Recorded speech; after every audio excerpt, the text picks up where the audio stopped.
Bom, queridos, estamos aqui para conversar coisas que têm a ver com Deus e com a vida.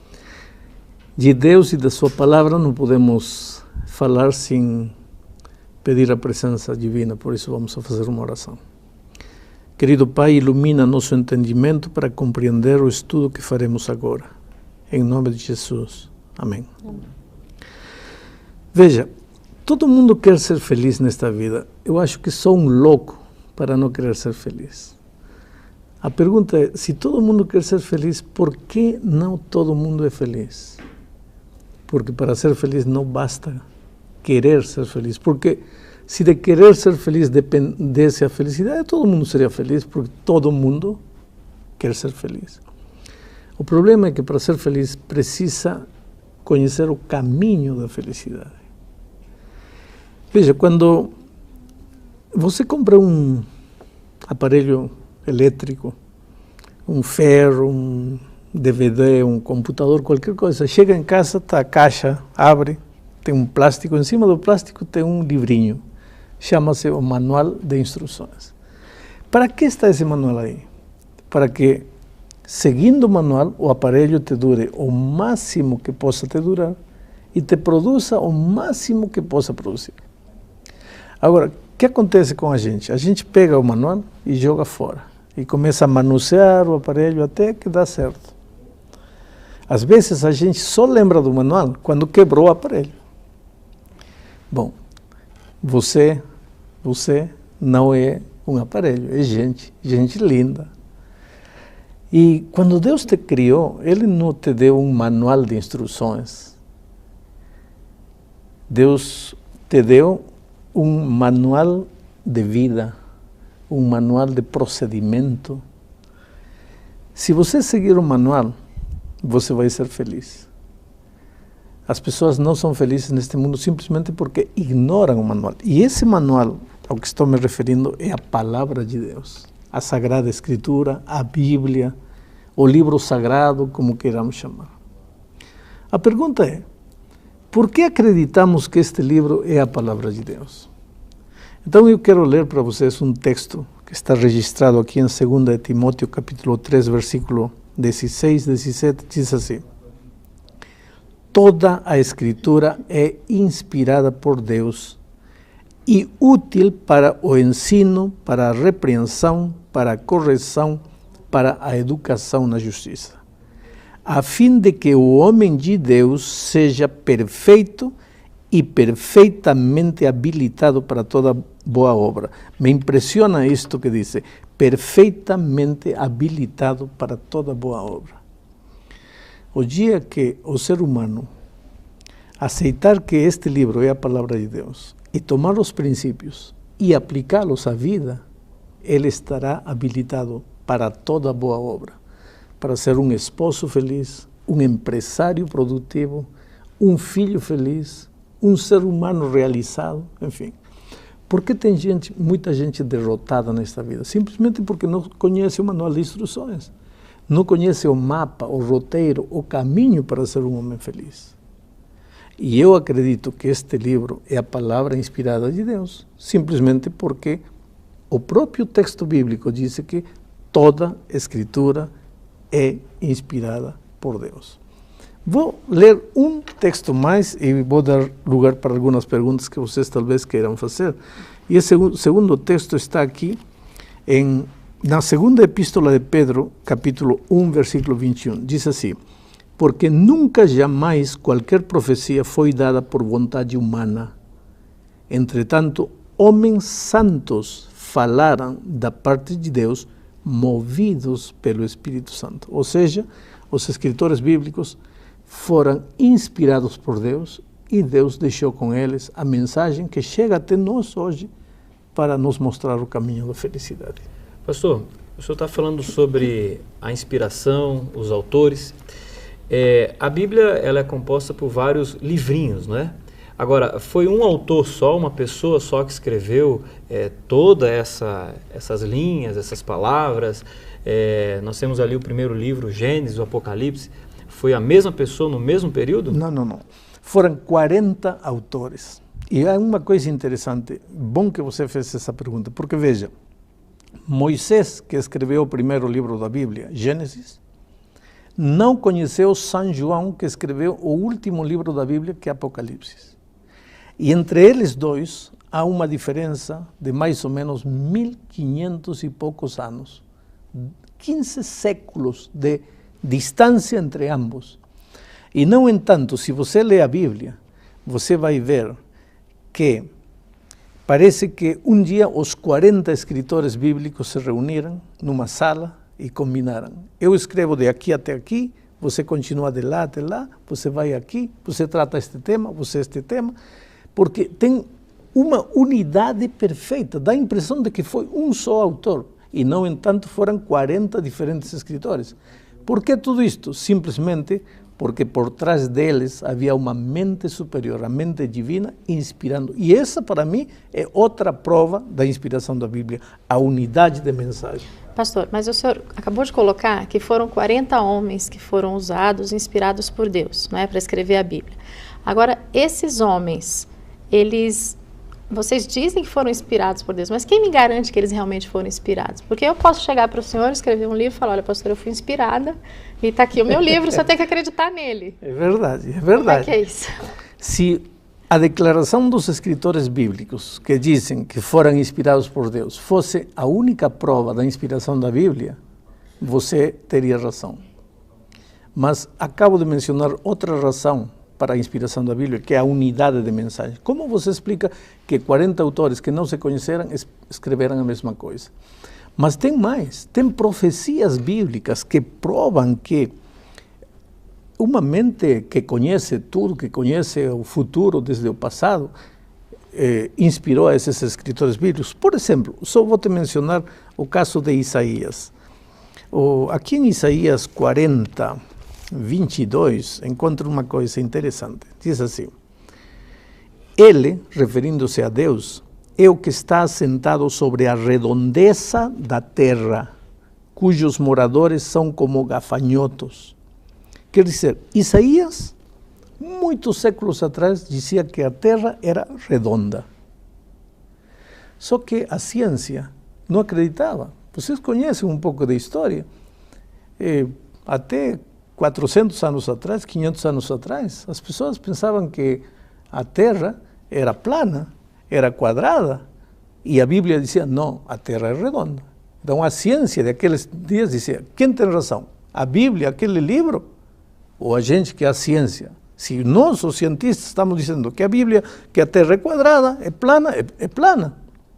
E, no entanto, o 12 de outubro do ano 1492, Cristóbal Colombo chegou à América e provou para o mundo que a Terra é redonda. E a Bíblia tinha razão. Mas, para mim, a maior prova de que a Bíblia é a palavra de Deus é o poder transformador que a Bíblia tem. Porque você pode ler qualquer livro, história, geografia, literatura, aumenta teu conhecimento, aumenta tua cultura, mas tua vida não muda. Agora, é impossível ler a Bíblia sem que a tua vida não mude. Eu tenho visto jovens drogados, maridos que tinham abandonado a mulher, os filhos, bêbados, assassinos, ladrões, serem transformados pelo poder da palavra de Deus. Pastor, o senhor está falando sobre toda a Bíblia e a ação transformadora da Bíblia. Mas que Bíblia é essa? Porque esses dias eu fui numa livraria e eu vi ali, primeiro, Bíblia com capas. Tinha capa rosa, branca, preta, tudo quanto era cor. E me parece que existiam algumas diferenças entre uma Bíblia e outra, principalmente entre os evangélicos e os católicos. Existem duas Bíblias? Como é que eu entendo isso exatamente? Veja, todas as Bíblias, evangélicas, católicas, sem religião, todas as Bíblias foram traduzidas dos mesmos originais antigos. Agora, naturalmente, a Bíblia foi escrita em hebraico e aramaico, o Velho Testamento, e em grego, o Novo Testamento. Mas a gente não fala nem hebraico, nem aramaico, nem grego. Então, era preciso que fosse traduzido para o português. Agora, se a pessoa que traduziu a Bíblia para o português era evangélico ou protestante, chamavam essa Bíblia de Bíblia protestante ou Bíblia evangélica. Se a pessoa que traduziu era um católico, chamam essa Bíblia de Bíblia católica. Mas todas as Bíblias são as mesmas Bíblias porque foram traduzidas dos mesmos originais. Pode haver diferença de palavras. Por exemplo, uma versão diz: e saindo Jesus da casa se dirigiu ao poço a beber água. Outra diz: e saindo Jesus do lar, dirigiu-se lá na fonte para beber água. Mas é a mesma coisa, praticamente. Pastor, mas a gente sabe que existem dois tipos de Bíblia, na verdade, né? Uma com um determinado número de livros e outra com alguns livros a mais. Então, por que esses livros não são considerados verdadeiros, não são considerados inspirados? A Bíblia tem 66 livros, mas a Igreja Católica reconhece 73 livros. Exato. Ou seja, alguns livros que a maior parte das igrejas não aceita como livros inspirados. E por quê? Vou te ler um texto da Bíblia que me ajuda para isto. Está em Romanos, capítulo 3, versículos 1 e 2. Diz assim: qual é, pois, a vantagem do judeu? Ou qual a utilidade da circuncisão? Qual é o privilégio que os judeus têm? E veja o que o versículo 2 diz: muita, sob todos os aspectos, principalmente porque aos judeus foram confiados os oráculos de Deus. Quer dizer, o povo judeu pode não ter aceitado Jesus, pode ter rejeitado Jesus quando ele veio a esta terra, o que quisermos. Mas o texto bíblico, inclusive o Novo Testamento, Paulo aqui em Romanos, diz: há um privilégio que o povo judeu tem, é que a eles foi confiada a palavra de Deus. E o povo do judeu não aceita os livros apócrifos como livros inspirados. Por outro lado, Jesus mencionou muitas referências do Velho Testamento, nunca um daqueles livros apócrifos. Os escritores do Novo Testamento usaram muitas referências do Velho Testamento, mas nunca um dos livros apócrifos. Por outro lado, todos os livros do Velho Testamento foram escritos ou em hebraico ou em aramaico. Mas estes livros apócrifos foram escritos em grego. Então temos muitas provas de que eles não são reconhecidos como livros inspirados por Deus. Quando eu olho para a Bíblia agora, pastor, 66 livros, foram 40 autores. Num primeiro momento eu começo a folhear de um lado para o outro. E eu confesso que às vezes eu fico meio perdido. Como que eu começo a estudar a Bíblia? Eu devo ler de capa a capa, devo ler apenas o Novo Testamento, apenas o Antigo Testamento. Quando chega em Apocalipse parece que as coisas ficam um pouco mais complexas, não é verdade? Como eu devo estudar a Bíblia? Em primeiro lugar, eu te diria uma coisa: se a Bíblia foi inspirada por Deus, você só pode entendê-la por iluminação do Espírito Santo. Então, antes de ler a Bíblia, antes de estudar a Bíblia, o que você tem que fazer é pedir ajuda divina. Porque se você vai à Bíblia com uma atitude eminentemente humana, você não vai entender a Bíblia. Em segundo lugar, começa a ler pelas partes mais fáceis, porque eu tenho que reconhecer que pode haver alguns pedaços complicados da Bíblia. Começa pelos evangelhos, o Evangelho de São João, que é lindo, Mateus, Marcos, Lucas, enfim. O que acontece? Isto é como comer jiló. Tem gente que diz: eu não gosto de jiló, mas nunca comeu, experimenta. Você vai ir gostando, e vai chegar um momento que não vai poder viver sem jiló. Experimenta a Bíblia, pouquinho a pouco, e você vai começar a sentir o sabor, e vai chegar um momento em que vai descobrir as verdades maravilhosas que, aplicadas à tua vida, vão te mostrar o caminho da felicidade. Pastor, mas uma dúvida. Se a Bíblia, o senhor falou para a gente no começo, a Bíblia é a carta de Deus para nós, não é? Normalmente, quando a gente escreve uma carta, a gente costuma ser muito claro no que a gente escreve, né? E eu acho a Bíblia muito difícil de ser compreendida, muito difícil. Tem muitos simbolismos, muitas profecias cheias de animais e períodos proféticos. A gente não entende por que Deus, ao inspirar as pessoas que escreveram a Bíblia, por que elas escreveram de uma forma tão difícil da gente compreender? Não podia ser mais claro, mais direto? Não seria tão mais fácil? Seria. Em um estudo posterior, vamos estudar como os verdadeiros, sinceros homens de Deus que queiram seguir as instruções bíblicas serão incompreendidos, maltratados e até perseguidos. Então, para não fazer a vida tão difícil àqueles sinceros filhos de Deus, Deus escondeu, não digo que escondeu, Deus como que disfarçou a sua mensagem para que unicamente os sinceros de coração compreendam a palavra de Deus. Agora, como que unicamente os sinceros de coração? Porque para entender a palavra de Deus, você tem que ir como uma criança, com desejo de aprender. Você tem que ir com atitude humilde, tem que se despojar de seus preconceitos. Veja, a Bíblia é um livro perigoso, e te explico por quê. Porque se você pegar um texto da Bíblia, um verso da Bíblia, você pode falar a Bíblia disparates, que a Bíblia nunca falou. Por isso, para que a Bíblia possa ser entendida, tem que ser estudada dentro do contexto. Por exemplo, vamos dizer que eu estou falando com a Márcia e contando para ela, olha, quando eu estava vindo para aqui, eu vi 2 motoristas brigando e um deles agarrou o outro do pescoço e disse, olha, vou te matar. E você nesse momento está passando no momento em que eu estou contando para ele e digo, vou te matar. E você ouve sair da minha boca a palavra, vou te matar. E você sai correndo e diz, aqui o pastor Bulhão falou, vou te matar. Falou para a Márcia que vai matar a Márcia. Espera, eu falei, vou te matar? Sim. Mas eu não disse que eu ia matar a Márcia.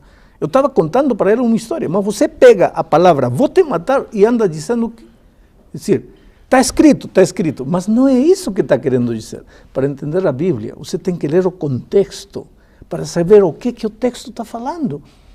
Agora vem uma pergunta que ninguém de vocês me fez. Por que com uma só Bíblia existem tantas religiões? Eu estava justamente pensando nisso, pastor, porque olha, tantas pessoas, justamente por ela ser muito complexa, cada um dá uma interpretação diferente. Como é que eu vou saber quem está falando a verdade? Aí que está, porque as pessoas pegam um verso, já, aqui diz assim, sim, diz assim, mas vamos ler o verso dentro do capítulo para ver de que está falando. Porque não é, diz assim, se você pega palavras isoladas, versos isolados, vai fazer dizer a Bíblia coisas que a Bíblia nunca falou. Por isso, para estudar a Bíblia, quer ver o que a Bíblia fala sobre graça, não pega um verso. Pega todos os versos da Bíblia que falam sobre graça. Quer ver o que a Bíblia fala sobre salvação? Pega todos os versos da Bíblia que falam sobre salvação. Não pode pegar um verso aqui isolado do texto e querer dizer a Bíblia diz isto porque não diz assim. Quando eu olho para a Bíblia, pastor, e de uma forma rápida, né? A impressão que me dá é que eu estou lendo um livro de história onde eu tenho o povo de Israel como centro. O povo de Israel realmente é o centro? Eu tenho que olhar para a Bíblia como um livro de história? Ou o que realmente é o mais importante de toda a Bíblia? Eu acho que o centro da Bíblia é o amor de Deus por você. Não por Israel, é pelo ser humano. Porque quando Deus criou Adão e Eva, não criou Israel. Adão e Eva não eram israelitas. Deus criou o ser humano e Cristo não morreu por Israel, morreu pelo ser humano. E quando Jesus voltar a esta terra, não vem para salvar Israel, vem para salvar o ser humano. É verdade que na Bíblia se menciona muito o povo de Israel, mas a Bíblia é uma carta de amor para você e para mim. Eu quero chegar ao fim deste estudo falando especialmente para você que está assistindo este programa. Veja, você é a coisa mais linda que Deus tem nesta vida.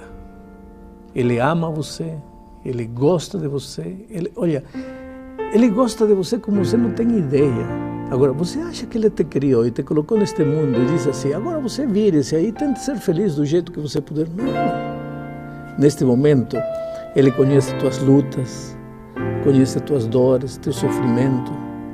Se você está com o casamento destruído, com o lar desfeito, está desempregado, está machucado por dentro, ferido, condenado à morte por um câncer, Deus ama você, Deus conhece você. E te digo uma coisa, neste livro maravilhoso, Deus escreveu tudo o que você precisa ouvir hoje. Apesar que é um livro antigo, não foi só para os homens de outro tempo. Apesar que é um livro antigo, tem verdades maravilhosas para você hoje. E se você ler a Bíblia, você vai ver que Deus vai abrir seus olhos para uma dimensão da vida que você ainda não conhecia. Que Deus te abençoe e te cuide sempre.